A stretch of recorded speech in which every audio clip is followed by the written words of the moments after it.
Julius Malema is a very wonderful man. In fact, I can tell you that Julius Malema is a brave man. Why do I say this? The way Julius Malema speaks will show you that this man knows what he is doing. Watch this. Sham from the State of the Nation podcast. The EFF seems to be quite committed to killing farmers. I was just wanting to know if you have a program. How are you going to do it? Is it going to go region by region, alphabetically? Have you got some kind of plan for how you're going to start killing those farmers, just so that we know what's on the agenda? Well, firstly, as a podcaster, you ought to be a very knowledgeable person, because most of you call themselves podcasters, and then you're just saying the most irrelevant and issues that can't be proven anywhere. As a podcaster, if I were to ask you now, show me a policy of the EFF where they are committed to killing farmers. Where is that commitment? Where is that policy of the EFF? You are part of the problem because you are engaged in scaremongering. Swargefar. Rightfully so, because you are a beneficiary of it. You have no problem just lying right in front of the so-called State of the Nation. You are lying. There's no such a thing. The Constitutional Court, in relation to the song, if you are referring to the song, because you may not know the difference between a policy and a song. That's white privilege, of course. People will not even think you will not know the difference because you are white and inherently informed. There's a difference between a song and a policy. The Constitutional Court has said it agrees with the Supreme Court of Appeal and the lower court. The court said, and it agreed with us, the originality of the song has never meant anything literal. And that the song has always referred to the system, not to individuals. And the song was even sang by white progressive.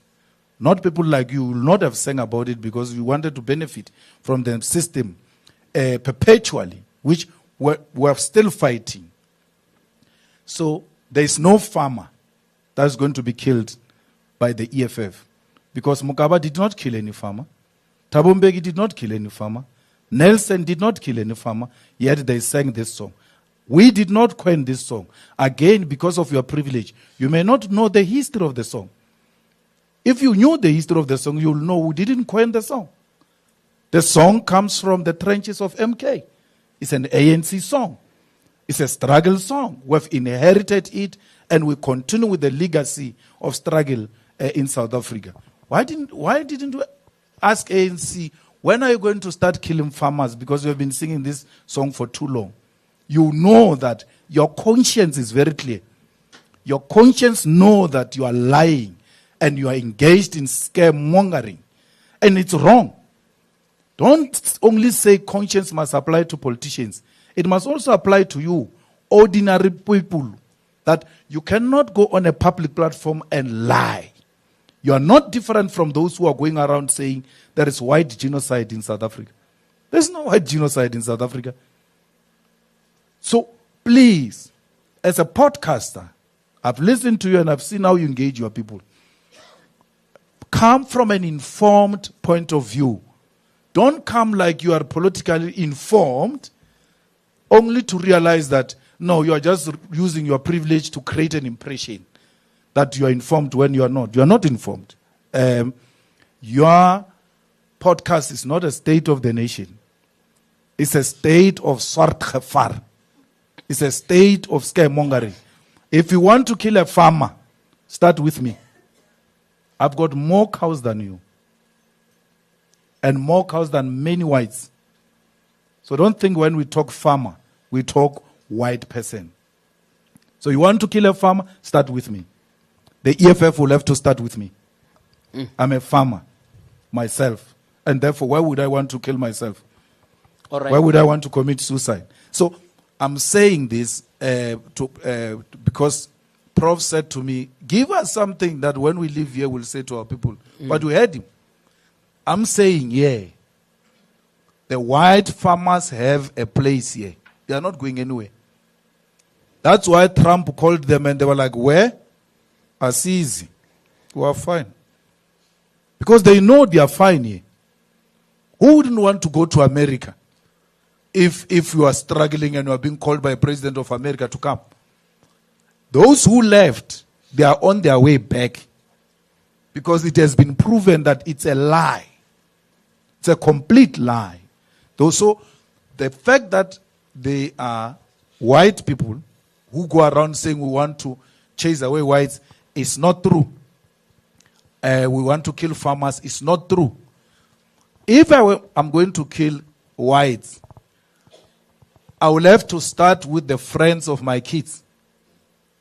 And I will have to confront my kids because they're going to say to me, Dad, why do you kill so and so? Why? Because we've become one thing. The fact that you invaded our land, you have been here for so long, that we have been into each other's skin so much that we cannot live without each other. So why would you wish away your relatives? Because to be racism is to be xenophobic. The Lesotho people are not Lesotho people. They are my relatives. They are my relatives.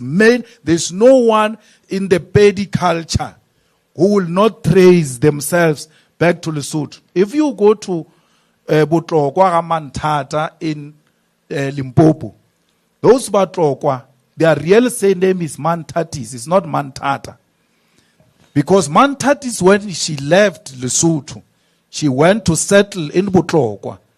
And she changed the surname, not changed it, just twist it around so that she can be accommodated in the area of Bapedi. And then that's why those Mantata people are called Batlokwa Mantatis. So when you say the Lesotho people must be killed, you mean my relatives from Botlokwa must be killed. You mean the colleagues we work with who are white, their children, and the comrades in the EFF, Carl Niehaus, must be killed. And I was saying to the EFF leadership that the problem with the EFF is that you have not gone all out there to recruit white people, progressive white people, to demonstrate to them that we have nothing against white people. It's just that we are calling out a system that privileged them. And they're individualizing it because they want to perpetuate the privilege, and we're not going to allow that. All right. If being means hated by those who want to perpetuate white privilege and white supremacists, then let them do that. All right. Mike, Did you stop singing the song? Because I'm continuing with the struggle that was handed over to me by Nelson. But you seem to have won that struggle. No, we didn't win it. That struggle is the land. That struggle is the means of production. That struggle is that the economic power must be shared amongst those who are here in South Africa working for this economy to be what it is. So we have not won because the struggle was about transfer of political power, economic power, and social power. So, even with social relations, you are still superior than us. Economic relations, you are still superior than us. Therefore, the struggle has not been won. So until such time as you deem the struggle to be over, you're okay with singing a song that is not universally popular? No, you want us to stop singing the song so that you can continue to depoliticize our youth. Because you know, with a depoliticized youth, you will reverse the gains of 1994 and create that impression you want to create to me that it seems you have won the struggle. When you know very well, we have not won the struggle. Nelson, when he handed over power, he said to us, the struggle is not over. A luta continua. That's what Nelson Mandela said from his mouth. So this is like a race without a finish line. No, there will be a finish line. If you hope he's not going to finish, wait for the EFF to come into power. We'll finish it. And you will still be here, my friend, and you'll be saying, oh, I never thought it would work like that, like you said after 1994. All right. Thank you, Mike. Let's go to the next one, Tumi. Thank you for watching. I hope you really enjoyed this video and you get the right informations which you need. What do you have to say? Drop your opinions in the comment section. Let's know what you think. I really appreciate your time for watching. But don't forget to follow me on this channel by subscribing. See you in the next one, and bye.